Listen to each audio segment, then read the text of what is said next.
अस्सलाम वालेकुम दोस्तों, आवां लियाकत राज पर एक हकीकत जेका असांखे सम्झणु खपे, एक हकीकत जेका असांजे ज़हननि में हुजणु खपे, एक हकीकत जंहिंखे असांखे तस्लीम करणु खपे।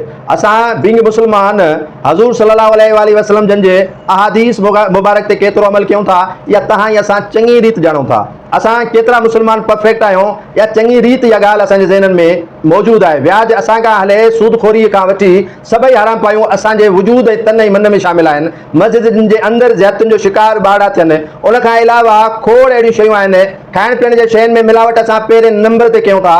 हज ऐं उमिरो अदा करण में असां पहिरें नंबर ते हुजूं था, पर हिते माण्हुनि सां ज़्यादती करण में बि असां पहिरियों नंबर आहियूं। हाणे शादातपुर जा हिकु हिंदू ख़ानदान आहे जंहिंमें 3 शागिर्दियाणियूं आहिनि जेके मेडिकल ऐं मुख़्तलिफ़ कॉलेजिस में पढ़नि थियूं ऐं हिकु उन्हनि जो भाउ आहे। उन्हनि खां इस्लाम क़बूल करायो वियो आहे त इस्लाम ते तव्हां अचो, ठीकु आहे, अल्हम्दुलिल्लाह, सुठी ॻाल्हि आहे त उन्हनि इस्लाम क़बूल कयो, पर उन्हनि खां मर्ज़ी मालूम कंहिं कई का ख़बर न आहे। उन्हनि खे वालिदैन सां मिलाइणु ॾिनो वियो न ॾिनो वियो का ख़बर कोन्हे का।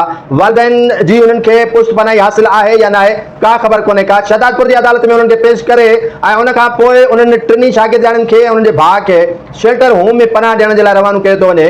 छा इस्लाम इन शइ जी इजाज़त ॾिए थो त असां कंहिं ते पंहिंजो मज़हब ॾाढ ऐं जबर ज़रिए मड़ियूं? असांखे इस्लाम इन ॻाल्हि जी इजाज़त ॾिए थो त असां ॾाढ वसीले कंहिंखे ज़बरदस्ती करे उनजे वालिदैन जी रज़ामंदीअ खां सवाइ इस्लाम तरफ़ राग़िब कयूं? हू अञा बालिग़ ई न आहिनि। हिकिड़ो जेको ॿारड़ो आहे उहो बालिग़ ई न आहे, उन्हनि जी NIC न आहे ठहियल, पर असांजे हमराहनि खे ॾाढी तकड़ आहे, छो त हिननि 4 घर भातियुनि जे अचण सां इस्लाम खे वॾी हथी मिलंदी। छो त हिते डोड़ आहे त घणा मुस्लमान करणा आहिनि, पर इहा डोड़ कोन्हे का त इंसान घणा करणा आहिनि। इंसानियत केतिरी सेखारणी आहे, तहज़ीब ऐं तमदुन केतिरो सेखारणो आहे, हज़ूर सल्लल्लाहु अलैहि वसल्लम जे अहादीस मुबारक ते केतिरी इंप्लीमेंट करणी आहे, इहा ॼाणकारी न आहे ॾियणी। कब्ज़ो करे मस्जिद ज़रूरु ठाहिणी आहे, पर इस्लाम जो हक़ीक़ी रस्तो न आहे वठिणो। इस्लाम जेको चवे थो त पंहिंजे हथनि खे ॿियनि भाइरनि सां विढ़ंदे जेको आहे सो महफ़ूज़ रखो ऐं उन्हनि सां जंग न कयो, पर असां इन सभिनी शयुनि खां एतिरो किरास करे वञूं था।